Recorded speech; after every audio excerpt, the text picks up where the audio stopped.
Hi guys, back with the Unicorn in the Barn, chapter 13. The next few days were real busy. We had to get the house ready for Thanksgiving. I guess we weren't too bad for a bunch of guys. We generally kept the trash off the floor, and Dad insisted that the dishes got washed every night. But it wasn't Grandma clean. That was for sure. I was much better at house cleaning stuff now on account of the work I did at the clinic. All that sweeping and mopping and disinfecting, but we still had a lot of work to do. Grandma was calling the house every night, reminding Dad when to come by to take her to the beauty parlor to get her hair fixed, asking me to make sure the mantel above the fireplace was dusted, the windows washed. Allegra told me she called them too, making sure Georgie was coming and about their favorite foods. I still went to the clinic every day. I couldn't stay away from Moon Pearl. It seemed like she couldn't get any rounder, but she did. Even though Dr. B still thought the babies would come in December, I was worried they might come while Grandma was at the house here at Thanksgiving, and I would miss their being born. Dr. B hadn't said I could help, but I promised Moon Pearl I would be there. Breaking a promise is bad, but it should be double bad breaking a promise to a unicorn. Early Thanksgiving morning, I went with Dad to get Grandma. Steve stayed at the house fixing the turkey. He had grumbled a bit about missing Thanksgiving at his girlfriend's house, but got excited when Grandma shared her pecan pie and stuffing recipes. He was getting pretty good in the kitchen, though not as good as Grandma. She painted the farmhouse, Grandma said, as we drove past. And look at that shiny new tin roof. I'd forgotten. Grandma hadn't seen the place since Dr. B moved in and fixed it up. She kept staring at it as we drove up the driveway to our house. I wrestled her wheelchair out of the trunk while Dad helped her out of the car. We got her settled in the chair, and Dad backed it up to the front porch steps. Close your eyes, Grandma, I said, as I held the door so Dad could wheel her in. Close my eyes? The house can't be that bad, not if you boys have done what I've told you, she said, but she covered her eyes with her pretty little uncurled hands. I caught a glimpse of the unicorn hair bracelet on her wrist as the wheelchair bumped over the threshold. Dad wheeled her in the dining room, and Steve came in from the kitchen. Okay, open them now, I said. Grandma lowered her hands, opened her eyes, and gave a little gasp. The table was draped with the tablecloth she always used for the holidays, the fancy laced one. It was set with her best china dishes, her best glassware, and candles too, just as she had always done at Thanksgiving. Oh, you're all the best boys ever, she said. I could tell she was happy. I just hoped she wouldn't notice that my place had a jelly jar glass. I broke one of the good glasses when we unpacked them. Happy Thanksgiving, Mama, Dad said, patting her on the shoulder. It was Dr. B's idea to use these, I told her, wanting to be fair about the credit. I'd forgotten we kept all this stuff after Grandma moved out until Dr. B asked what kind of Thanksgivings we had, plain or fancy, so they would know how to dress. There were both, I guess. The table was fancy, but we were pretty plain in our good shirts but no ties. Well, it was a wonderful idea. Doesn't matter whose it was, she said as she rolled up to the table. She tweaked the cloth a bit and switched the silverware around so the little forks were on the outside, then fussed with the candlesticks in the middle. Stevie, how's that bird? It smells about done, she said, going to take charge in the kitchen. Open that oven door and let me see.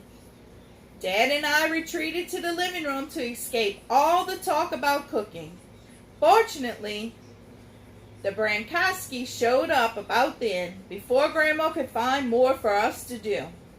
Their arrival sparked a fury of talk of taking coats and arranging covered dishes. Georgie was carrying a big cake with chocolate frosting. Dr. B had a wooden bowl full of salad, and Allegra had a glass dish with cranberry sauce. I was a mite disappointed in that, as it was the fresh kind, not the good kind out of the can. I was minding my manners, so I didn't point that out. We already had the good kind on the table anyway.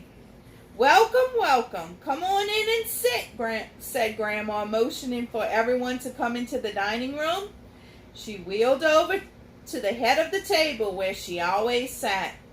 "Eric, come pull out my chair," she commanded.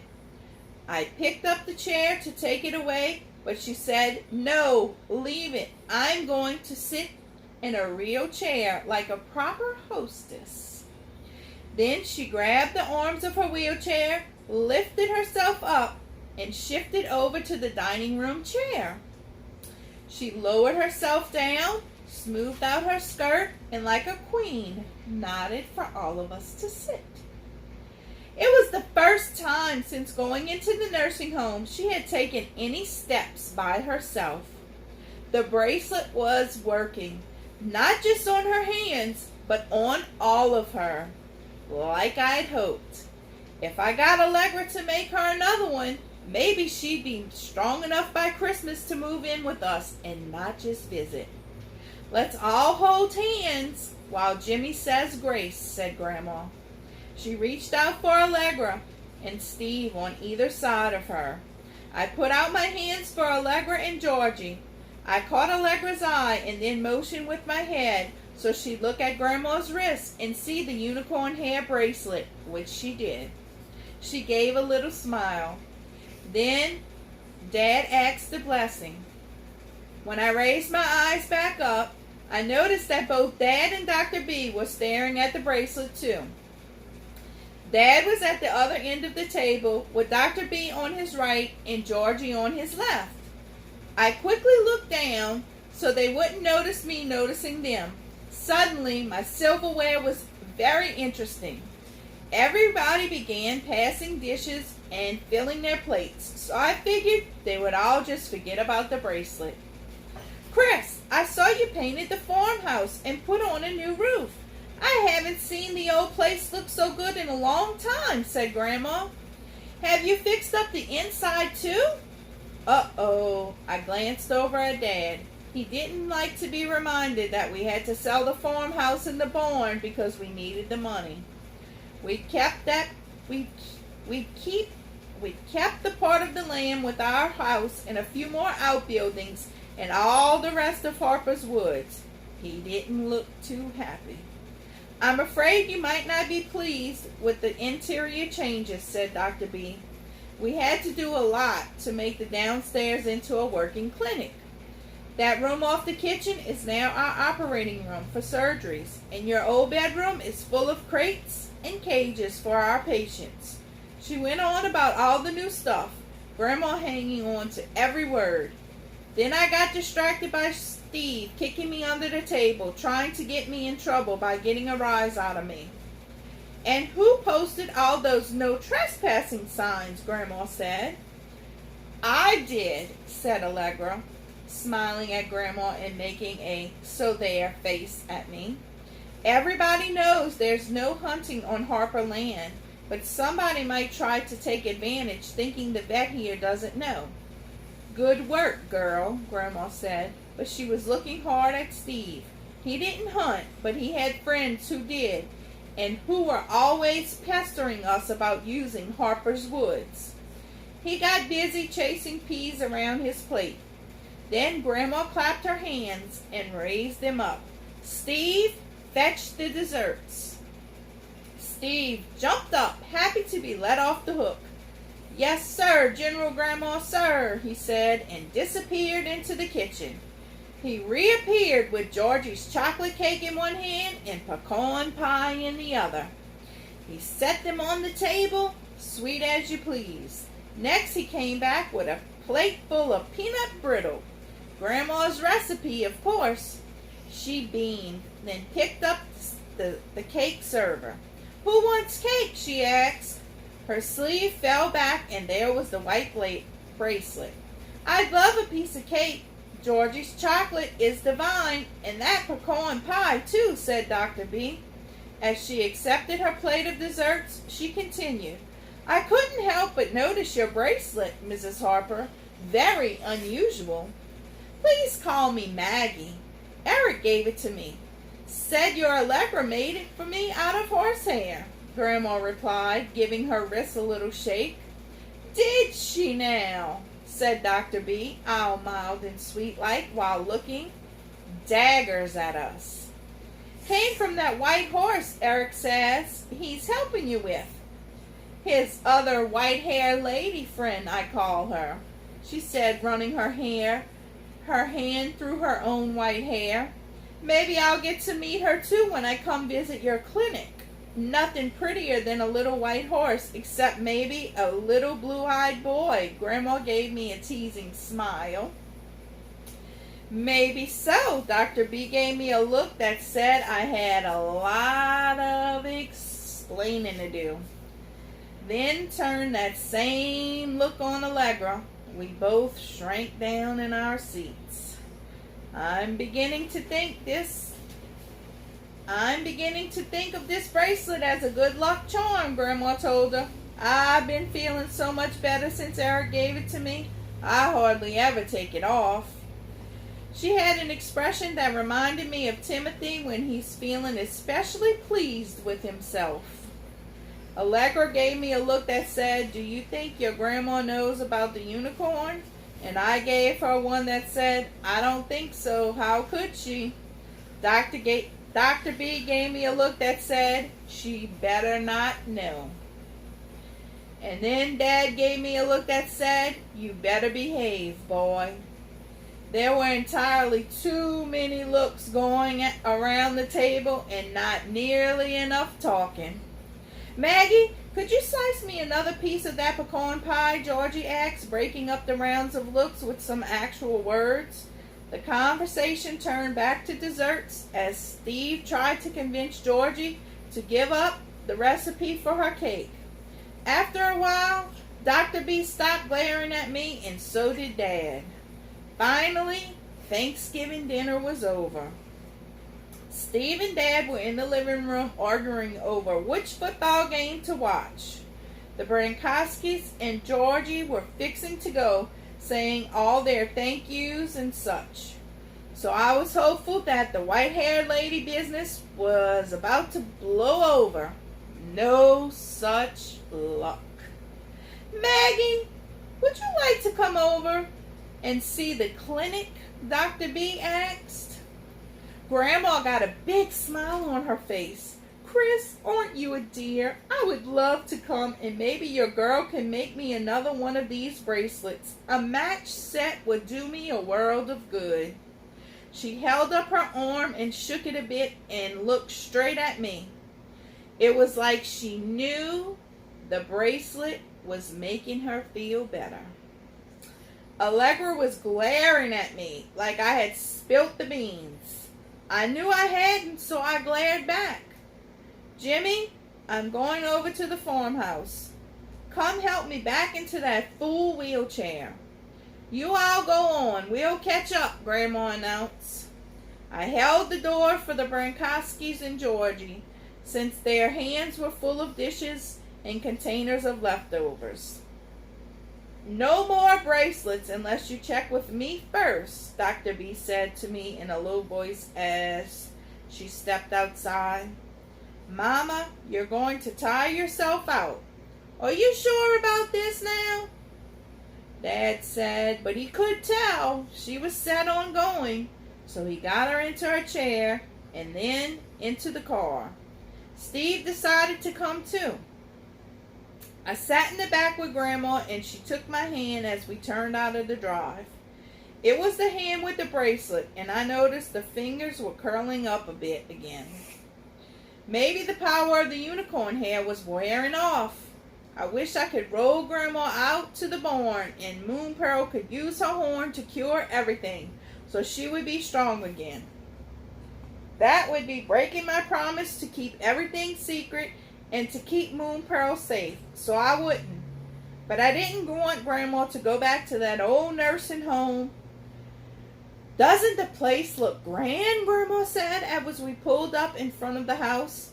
Dr. B explained about adding the ramp up to the front porch for deliveries. In this case, it made it easy for me to wheel up Grandma up to the ramp while Dr. B held open up the front door. Timothy came and jumped into her lap. "Hello, you handsome fella," Grandma said, stroking Timothy's back. He purred loudly enough for me to hear as I pushed a chair through the front door.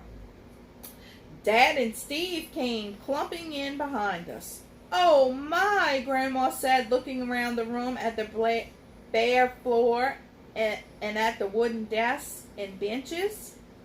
I had gotten used to it, but now I remembered how proud she was of the living room with all her best furniture, lace curtains, and framed pictures of the Harper ancestors on the wall. This room was useful, but it wasn't pretty. "Where's the clock?" asked Steve, and I realized he hadn't seen the place either since Grandma moved out. "We have your grandfather clock and the sofa upstairs now," answered Dr. B. "We have a living room and a kitchen up there. The downstairs is all for the clinic."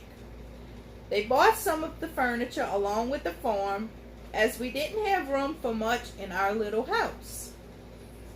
Dr. B pushed Grandma's chair into the office, explaining what everything was. I hope it was clean enough. I hadn't done any mopping today, just fed everybody and groomed Moon Pearl so I could get back and get ready for the dinner. "So let's see what you've done with my old bedroom." "It's our recovery and overnight ward," said Dr. B proudly. She stopped the wheelchair at the open door. "We won't go in. I don't want to disturb them. Most of the cages were draped with cloth for the night already, but you could see the ferret cage and the jar of skunk water. I used to keep those kinds of things on the back porch," Grandma said. Then I remembered she would keep the born cats with torn up ears and baby birds that didn't have all their feathers out on the screened-in porch until they were better. She once had a baby squirrel, a scrawny little pink thing that she let me feed with a medicine dropper. Steve stuck his head in and then came back to me. "Got a lot of weird stuff here, bro," he said. I was worried he might have figured things out until I realized he just meant all the medical stuff. So I explained about some of the things I did, cleaning and fixing the food and all. "So you're a mop jockey," he joked, giving me a wimpy punch on the arm, but he looked sad. He had always been closer to Papa than Grandma, and didn't much come here near as much as I did after Papa died 4 years ago. I guess he just was remembering how it used to be when it was all Harper's here. "I've seen enough for now," Grandma said as she was wheeled back into the office. "I do confess, I do miss my old living room, but you're doing fine work here, Chris. It all looks so grand." Her voice trembled and her eyes looked a bit watery. "I'm proud of you, Eric, for helping her. You're a true Harper." "Come on, Mama, let's go," said Dad, real softly as he took the handles of the wheelchair. "Take me home, Jimmy," she said. She had never called Three Oaks home before, and this was home. And now it wasn't. Chapter 14. Dad had already gone to work the next morning when I got up. Steve was still snoring, and he was planning on hanging out with his girlfriend anyway. Nobody would notice if I spent all day at the clinic. I grabbed a bag of carrots and a couple of apples for Moon Pearl, and I headed over. The grass was crunchy with frost, and I could see the puffs of my breath as I ran. The kitchen lights were off when I got there. Dr. B was chopping up veggies to feed the parakeet. There were empty bowls on the clean counter waiting for various types of chow: cat chow, dog chow, rabbit chow, ferret chow. I measured the food into the bowls, checking the daily feed chart to make sure I got the right amount. Nobody needed medicine with this meal, so it was pretty easy. I arranged the bowls on a tray and carried everything into the ward. Attached to each cage was an index card with the animal's name, diagnosis, feeding, and med schedule, and the owner's name. The tabby cat, Amber, hissed at me when I opened the cage and put in the food dish. I pulled out the water dish and put it on a separate tray for dirty dishes. Ajax, a bull terrier, was glad to see me and wanted to lick my hand, but couldn't figure out how to do that with a cone around his neck to prevent him from biting the stitches on his hind leg. His tail was thumping against the side of the crate, making a rattling noise.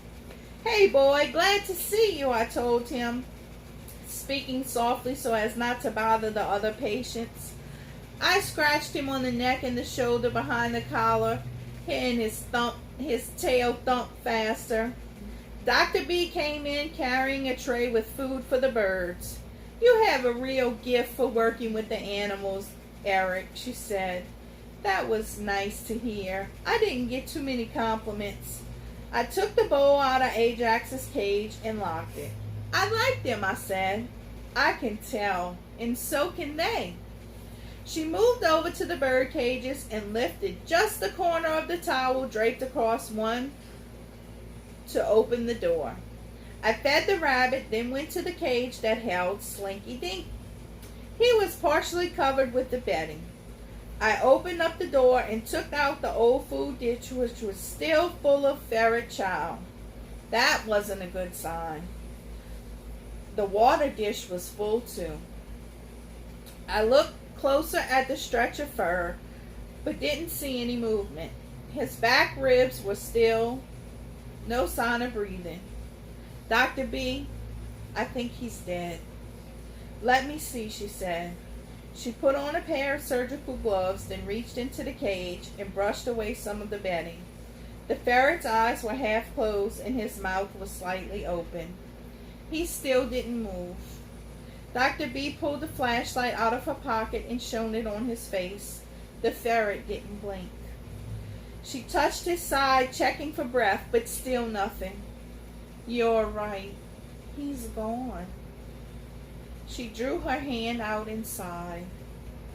"But he was doing so much better," I said. "The unicorn hair was helping him. Look at his leg. You can't even see the scar where the dogs got him." "He was doing better, but sometimes they decline very quickly. He must have died during the night because I check on everyone before going to bed." She pulled off her gloves and threw them in the trash. "I'll have to call his owner. I hate it when they die during the holidays. It always seems to hurt more. Not that a ferret cares about Thanksgiving," she said. She gave me a weak little smile. "Look, he looks kind of sad." Dr. B and him. How could she smile when this poor creature was dead? She was supposed to save him. We were taking good care of him. It wasn't fair. He shouldn't be dead. I reached into the cage to touch him. I ran my hand over his little gray body. His legs were all stiff and his body wasn't warm anymore. He was hurt bad. "We should have had Moon Pearl heal him," I said.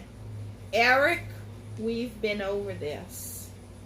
Moon Pearl is an intelligent being, a wild creature, not a tool for us to use, especially now that she is pregnant.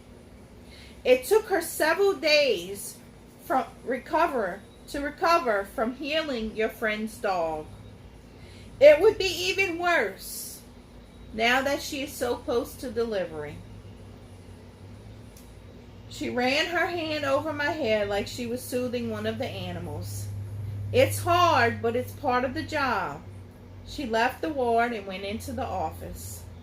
I finished collecting all the dirty dishes and took them into the kitchen. It had started out as such a perfect day, so peaceful, and now this. As I was scraping out the dishes, Allegra came in. The office door is closed. What happened? She asked, leaning against the counter. Slinky Dink died. Oh no, Allegra said. Calling the owners to tell them their pet died is the worst. She hates that. Always feels like it's her fault. Well, this one is her fault. Moon Pearl could have healed him, I pointed out. Do you want Moon Pearl to lose her babies? No, of course not, I said. How could she even think of that? If Mom said it was too risky, then it's too risky, so we don't do it, said Allegra. Don't bring it up. You'll make her feel worse. Allegra stuck her head out into the hall, then turned back. I'm going up to our kitchen to make her some tea. Why don't you go clean out some cages or something? Nobody asked how I was feeling about finding a dead ferret. Sometimes this job really stunk. And that, my friends, is the end of chapter 14. We'll be back soon to go on with chapter 15. I hope you guys are enjoying this book as much as I am reading it to you. Bye.